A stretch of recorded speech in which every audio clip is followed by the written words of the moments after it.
Il est 19 heures et c'est l'heure du grand soir sur la télé Totalement Vôtre. Bonsoir à tous et bienvenue dans l'info. À la une de ce soir. En plus des dégâts matériels et des pertes en vie humaine, les autorités en charge de l'agriculture déplorent la perte de plus de 45 000 hectares dans la boucle du coton et du maïs, regroupant les régions de Bougouni, de Sikasso et de Koutiala.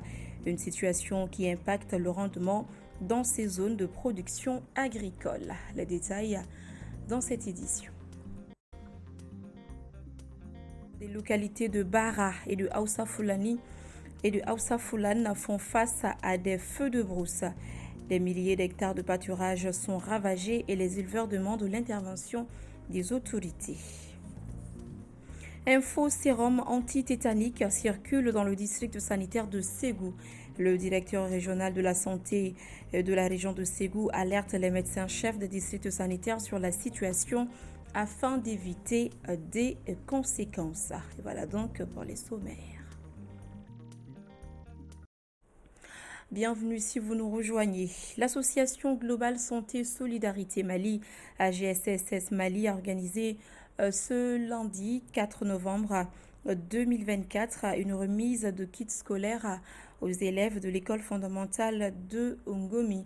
La cérémonie a été couplée à l'inauguration d'un forage d'eau au centre de santé communautaire et à la population de Ngomi, également offert par l'AGSS Mali. Cette initiative s'inscrivant dans le cadre de la rentrée scolaire 2024-2025 vise également à soutenir les élèves issus des familles démunies et sensibiliser la communauté sur l'importance de l'éducation. Le compte-rendu est signé Lolomadi Baté, Rokia Dambélé. L'association Globale Santé Solidarité Mali réaffirme ainsi son engagement en faveur de l'accès à l'éducation pour tous et son rôle essentiel dans l'amélioration des conditions de vie des enfants défavorisés. Après avoir aidé plusieurs localités, c'est désormais l'école fondamentale de Gomi qui a bénéficié de cet élan de solidarité grâce à la distribution des kits scolaires. Nous avons connu des difficultés lors de la rentrée scolaire quand nous étions très petits. Et aujourd'hui, nous nous disons que nous avons une voix qui porte un tout petit peu.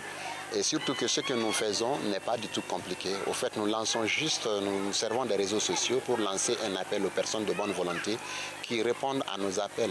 Aujourd'hui, nous avons des donateurs qui nous font confiance et nous continuerons à les solliciter tant que cette confiance restera. Les kits qui ont été remis ici en Gomi vont pour des élèves de la première année à la 6e année. Et dans chaque cartable, un cartable neuf qui contient les cahiers, tous les cahiers qu'il faut pour un élève de la première année ou de la 6e année selon la classe. Également les livres qu'il faut, le matériel géométrique, les règles, les stylos, la gomme, les tailles-crayons, les crayons de couleur. Bref, tout ce qu'il faut pour un élève se trouve dans le sac qui lui est destiné. Créé en 1998 en tant qu'école communautaire, cet établissement scolaire accueille aujourd'hui plus de 600 élèves. Le directeur de l'établissement a salué ces gestes de soutien de l'AGS Mali. C'est la direction qui s'occupe de ceux qui n'ont pas le moyen à leur offrir les fournitures scolaires. Donc avec ces dons-là, c'est vraiment un grand geste. Donc on ne fait que vous remercier. En plus de la remise des kits scolaires, l'association Globale Santé Solidarité Mali a également inauguré un forage d'eau au centre de santé communautaire et la population de Gomi. En plus du SOSCOM, cette réalisation de l'AGS Mali permettra de faciliter l'accès des populations riveraines à l'eau potable.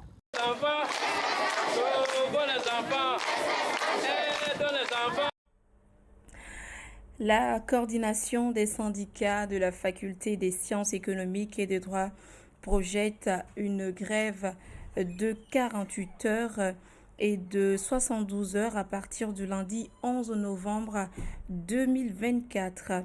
Les syndicats demandent le paiement des mandats des frais de tâches liés aux examens de 2019, 2020 et de 2020-2021. Aussi, les syndicats déplorent les sacrifices non payés des enseignants de la FSEG pour la formation des étudiants.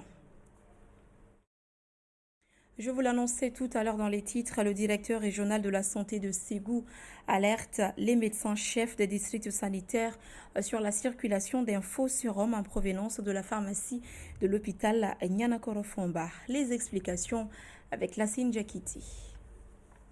L'information communiquée précise qu'il s'agit du lot numéro J-26026 d'antitoxine tétanique 1500 UI dont la date de fabrication est 10e mois 2022 et celle de péremption 10e mois 2026. Fabriqué par Anumed Pharmco Ltd. Il a été constaté qu'en retirant l'étiquette en papier collée sur chaque ampoule, on découvre que celle-ci porte l'inscription méthoclopramide injectable 10 mg/2 ml et non celle d'un sérum antitétanique, ce qui n'est pas normal. Il a également été révélé qu'au-delà du stock de cette pharmacie, le même produit sera en circulation à travers la ville de Ségou. Précisément, il est important de signaler que le sérum antitétanique n'est pas disponible au magasin PPM de Ségou. Le directeur a donc exhorté tous les responsables sanitaires de son district, y compris les structures de santé privées ou confessionnelles, à prendre des dispositions pour empêcher ou arrêter l'utilisation de ces faux médicaments qui n'est en réalité pas un sérum antitétanique.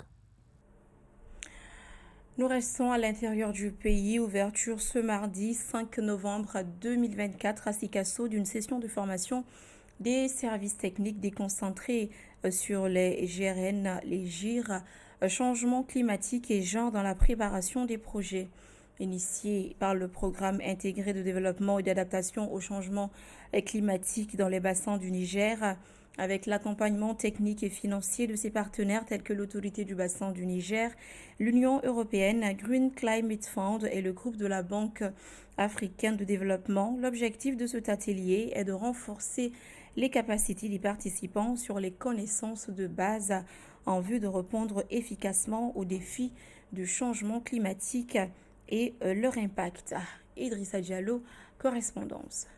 Doter les agents d'encadrement du projet intégré de développement et d'adaptation au changement climatique dans le bassin du Niger des connaissances et compétences nécessaires pour former les end-users à l'application d'outils pour répondre de façon efficace et efficiente aux besoins d'adaptation du changement climatique.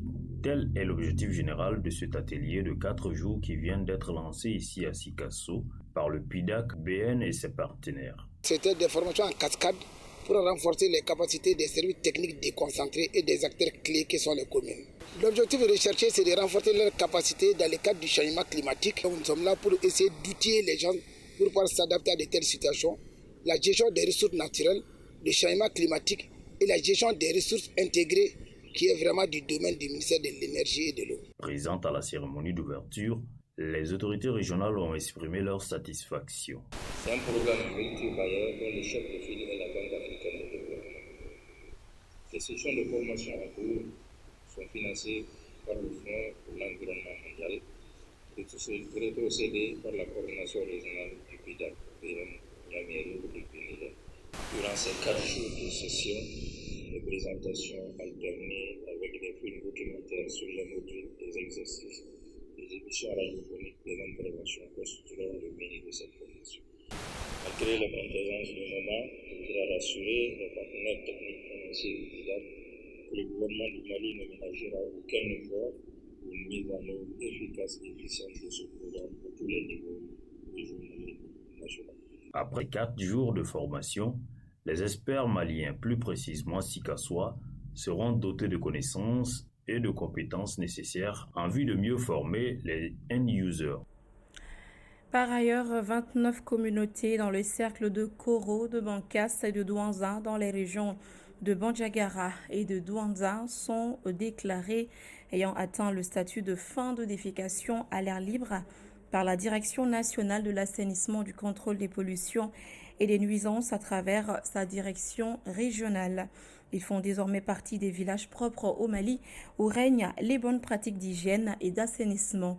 Les cérémonies de certification ont eu lieu les 31 octobre, 1er et 2 novembre 2024 et c'était en présence des autorités régionales et locales. Moussa Traoré, Soumaïla Aya, correspondance. En effet, elles sont 29 communautés dans les secteurs de Koro, de Bankasso et Douanza, dans les régions de Bayangara et Douanza, qui font désormais partie des villages propres au Mali, où règnent les bonnes pratiques d'hygiène et d'assainissement. Ces villages ont reçu le 31 octobre, 1er et 2 novembre 2024 leur certificat de statut de fin de défécation à l'air libre fédéral du programme ATPC, assainissement total piloté par les communautés. L'initiative entre dans le cadre du projet promotion du WASH à l'école de l'ATPC dans 45 communautés, du WASH dans 9 centres de santé et de l'intermédiation sociale autour des points d'eau dans 19 communautés dans les régions de Bayangara et Douanza de l'ONG Yaktou financé par l'UNICEF au Mali. Certes, vous avez atteint les statuts d'État fédéral.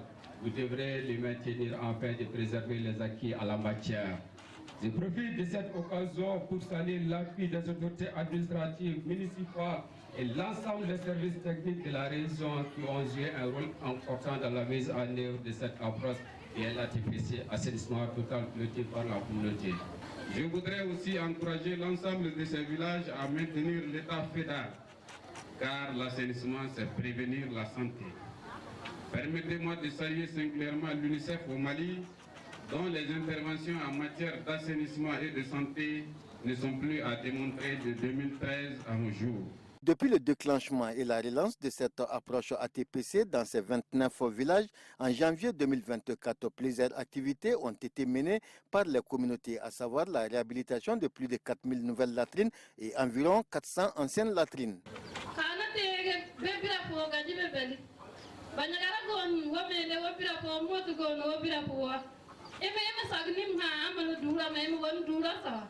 La certification des villages indique que le respect des normes minimales d'hygiène et d'assainissement pour la communauté certifiée est assuré, à savoir l'existence des latrines suffisantes pour tous les ménages, l'utilisation des latrines pour tous les membres de la communauté, l'existence d'un dispositif de lavage des mains dans chaque latrine est hermétiquement fermée, la propriété des lieux publics et des concessions. La signature des certificats fédéraux et la découverte et l'inauguration des panneaux de certification ont été entre autres temps forts des cérémonies. Selon les organisateurs, les communautés ainsi certifiées seront mises en compétition à travers l'initiative Concours Village Propre afin de les amener à consolider les acquis. À noter que l'activité est soutenue financièrement par l'UNICEF au Mali.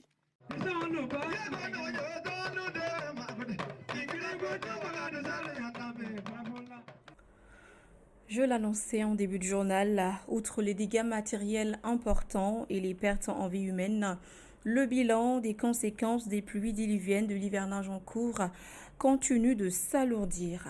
Dans la boucle du coton et du maïs regroupant les régions de Bougouni, de Sikasso et de Koutchala, les estimations du ministère de l'Agriculture et du Commissariat à la sécurité alimentaire font déjà état de la perte d'une superficie de 45 860 hectares de champs.